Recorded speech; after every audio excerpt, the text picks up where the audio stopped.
Struggling to copy the data in filtered sheet?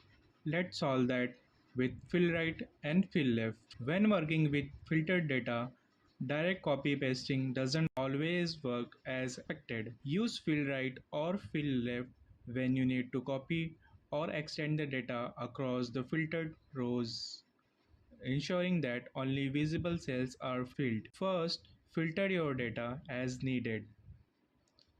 Select the range you want to copy, then select corresponding cells where you want your data by pressing Ctrl.